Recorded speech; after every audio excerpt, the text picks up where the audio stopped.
मैया United nations सिकिउरिटी काउन्सिलनि मोनसे meeting जानानै थांदों आरो बेवहाय मेनलि बुचा होननाय जि सिटी बेयाव जा किलिंस जादों बे किलिंसनि सायाव बे मेसाकारनि सायाव बै सुबुं बुथारग्लुंनायनि सायाव सिभिलियान सुबुंफोरखौ बुथारग्लुंनायनि सायाव मोनसे मिटिं जानानै थांबाय आरो बेवहाय गोबां बाथ्रा सावरायनाय जादों आरो बे मिटिंखौ इउक्रेननि प्रेसिडेन्ट भल'दिमिर जेलेन्स्की बिथाङा भार्चुवेलि एड्रेसबो खालामदों आरो बेवहाय बिथाङा रासियानि सायाव गोबां बाथ्रा बुंदों आरो बिनि मोननैसो आं नोंथांमोननो बुंनो नाजागोन बिथाङा मा बुंदोंमोन मैयानि मिटिंआव बेखौ आं नोंथांमोननो खिन्थानि बिथाङा मोनसे बाथ्रा बुंदों मा बे बुथारग्लुंनाया बेबायदि मासाकार खालामनाया बेबायदि सुबुं बुथारग्लुंनाय खामानिया नैथि मुलुग दावहानि उनाव बेनो बयनिख्रुइ गिलु बालुसिन नैथि मुलुग दावहानि उनाव बेबायदि सुबुं बुथारग्लुंनाय जेरावबो जायाखैमोन बिथाङा बेबायदि बुंनो नाजादों नाथाय बेबायदि बुथारग्लुंनाया आं मिथिनायाव बेवहायल' जायाखै म्यानमारावबो जादों भियेटनामावबो जादोंमोन गोबां हादराव बेबायदि जादोंमोन नाथाय बिथाङा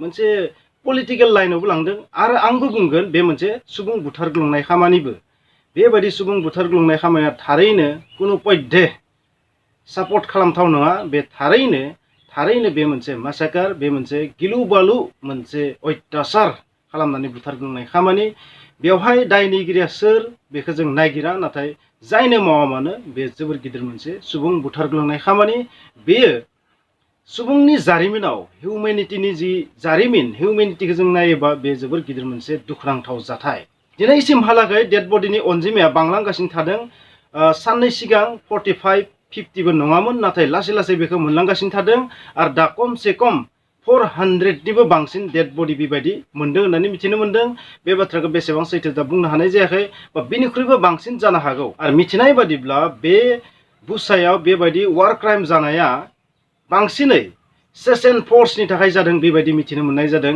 नाथाय बे निउसआबो क्लियार नङा गासैबो सोनाबारि हादरफोरनि निउस मिडियानिफ्रायसो फैनाय बेफोरो सेशन फर्स नोंथांमोनाथ' मिथिगौ कादिरभ चेचनियानि जि गाहाय कादिरभ बै कादिरभनि जि फर्स गिलु बालु फर्स बुहुमनि मादाव बयनिख्रुइबो गिलु बालु अत्याचार बा बेबायदि खातारनाक गिथाव बाथाव फर्स होननानै मिथिगौ बिसोरखौ माने आइएसआइएसफोरजोंथ' बिसोरखौ रुजु जाया नाथाय बिसोरबो थिग बेबायदिनो जायखिजाया मोनसे टारगेटखौ हासिल खालामनो थाखाय बेबायदि गासैबो रोखोमनि गोरोन्थि लामाजोंबो थांनो थाखाय फावसाया होननानै मिथिनो मोननाय जायो बे कादिरभनि सेशन फर्सखौ आरो बुंनाय बादिब्ला बै सेशन फर्सफोरानो बेबायदि हत्या लीलाखौ खालामदों बेबायदि बुंनो नाजादों गोबां सुबुंफोरा आरो बेवहाय जि रासियान फर्सनिबो आखाइ गैथारा बेखौ जों बुंनो हाया जानो हागौ सोरबा गुबुननिबो फाव फान्दायनायबो जानो हागौ दिनैनि थासारियाव सोनाबनि हादरफ्रा डाइरेक्ट रासियाखौ जेबो प्रुफ गैयालासिनो कन्डेमबो खालामदों जे बे जाबाय मोनसे वार क्राइम भ्लादिमिर पुटिना सासे वार क्रिमिनेल बेबायदि बुंनो नाजादों बा रासियान आर्मिफोरा वार क्रिमिनेल बेबायदि बुंनो नाजादों भल'दिमिर जेलेन्स्की बिथाङा आरोबाव मोनसे बाथ्रा बुंबावदों रासियाखौ जेरै हायो इउएनएससिनिफ्राय आउट खालामनांगौ होखारनांगौ बेबायदि बुंदों आरो लोगोसे बांसिननिख्रुइ बांसिन सेंसन लगायनांगौ रासियानि सायाव बेबायदि बुंदों आरो लोगोसे बिथाङा बे बुथारग्लुंनायनि सायाव मोनसे बाथ्रा बुंदों रासियाखौ रासिया बेनि थाखाय फिन साजाखौ मोनगोन आरो बेनि थाखाय गोख्रों मोनसे फिननाय मोनगोन रासिया बेबायदि वार्निंबो होदों नाथाय जेब्ला मैयानि मिटिंआव रासियानि बुंनायनि फाला फैयो अब्ला रासियानि बुंनायनि फाला फैनायाव रासियानि एनभय बिथाङा मा बुंदों बेनि जेबो प्रुफ गैया जि एक्यूजिजन जादों बेवहाय जि किलिंस जादों जि मेसाकार जादों जि सुबुं बुथारग्लुंनाय जादों बेनि जेबो प्रुफ गैया सोर बेखौ मावदों बेनि जेबो प्रुफ गैया आरो रासिया बार बार बुंदों बेनि थाखाय रासिया गासैबो प्रुफखौ होनो थाखायबो राजि फट'जों भिडिअ'जों गासैबो प्रुफ होनो थाखाय राजि बिथांमोननि बुंनाय बादिब्ला मा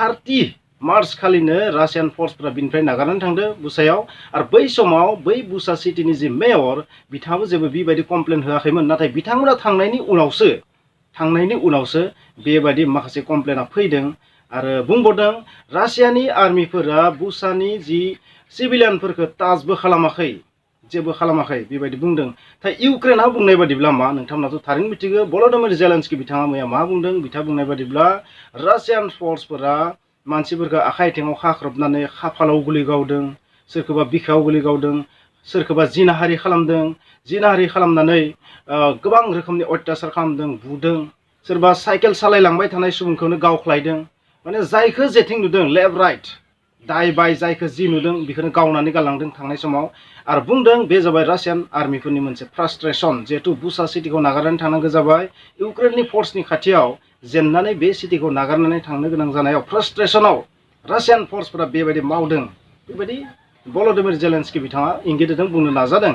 नाथाय रासिया बेखौ प्रुफ होनो थाखायबो राजि मैया इउएनएससिआव बुंनाय बादिब्ला आरो बेनि गासैबो प्रुफखौ होनो थाखाय राजि। बेनिखायनो इउएनएससिआव आरोबाव बेनि सायाव मिटिं खुंबावनांगौ, मिटिं लानांगौ, बेनि थाखाय प्रुफ होगोन रासिया बेबायदि माखासे बाथ्रा बुंदों। सोनाबनि हादरफ्रा डाइरेक्ट रासियान आर्मिफोरखौ रासियाखौ मा खालामदों कन्डेम खालामदों, बेखौ वार क्रिमिनेल होननानै बुंदों, वार क्राइम होननानै बुंदों। नाथाय बेनि प्रुफ जेबो गैया। नाथाय इन्डिया मा बुंदों? गोबां सानदों इन्डिया मा खालामगोन दानियाबा बेथ' मोनसे जोबोर गिदिर मासाकार। स' इन्डियानि स्टेन्डखौ नोंथांमोना नुनो मोनगोन। इन्डिया मैयाबो मोनसे निउट्रेल पजिशनावनो बाथ्राखौ बुंदों। थारैनो साननो गोनां इन्डिया अरायबो निउट्रेल पजिशनाव थादो। बे मोनसे जोबोर माने डिस्टार्बिं सिटुएसन नङा होमबा मासाकार।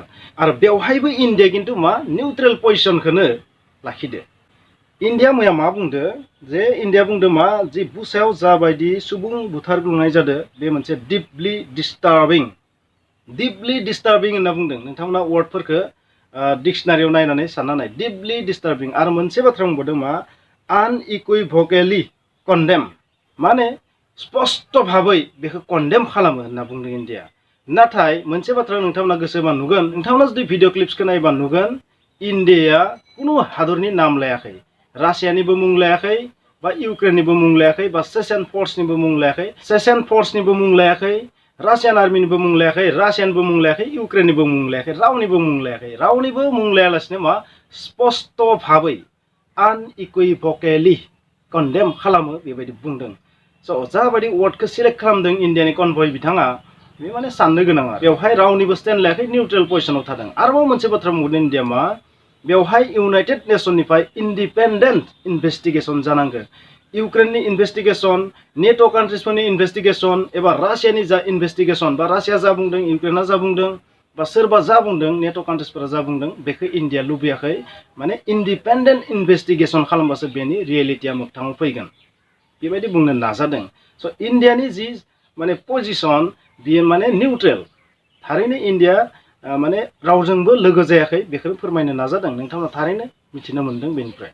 बिनि अनगायैबो इन्डिया माखासे बाथ्रा बुंदों मैया मा जे इन्टारनेशनेल कमिउनिटिया बे जाथायखौ पजिटिभलि रेसपन्ड खालामनांगौ आरो बेनि सायाव नायबिजिरनायाव हेफाजाब खालामलायनांगौ जेन रियेल जाथाया मा बे सोराङाव फैयो बेखौ लुबैदों इन्डिया। आरोबाव बुंबावदों जे माखासे एखे जाथायानो बार बार जाफिनबाय थादों आरो नुनो मोनदों इउक्रेन रासियानि जि वारनि जि सिटुएसन जि थासारि बेयो जेबो चेन्ज जायाखै। गिबियाव जि दंमोन 24 फेब्रुवारि खालि गाग्लोबनाय समाव जा अबस्थायाव दंमोन फिन बे अबस्थायावनो दंफिनबाय थादों, जेबो चेन्ज जायाखै। थांनाय जि मिटिं जादोंमोन बे मिटिंआवबो माखासे बाथ्राखौ सावरायदोंमोन, नाथाय बै सावरायनायनि उनावबो जेबो चेन्ज फैयाखै बेबायदि इन्डिया बुंनो नाजादों। गासैबो हादरफोरखौ पजिटिभलि रेसपन्ड खालामनायखौ इन्डिया लुबैदों। आरो बेवहाय इन्डिया बुंबावदों इन्डिया माखासे मेडिकेल सापर्ट, माखासे एसेन्सियेल थिंस इउक्रेनाव हरगासिनो थादों आरो इयुनावबो बेबायदि हरबाय थागोन बेबायदि इन्डिया बुंदों। आरो सबसे इम्पर्टेन्ट बाथ्राखौ बुंदों मा बेखौ डायलगजों डिप्ल'मेसिजोंसो शान्ति लाबोनो हागोन, बे दावहाखौ फोजोबनो हागोन। दावहाखौ फोजोबनोबा दावहाजों नङा। इन्डियानि बुंनाया जाहैबाय मा दावहाखौ जुदि फोजोबनोबा बेवहाय डायलगनि गेजेरजों हागोन, बायलेटारेल टकआनो जा, ट्राइलेटारेल टकआनो जा बा माखासे हादरफोरनि गेजेराव सावरायनानैनो जा बेबायदिसो दावहाखौ फोजोबनो हागोन।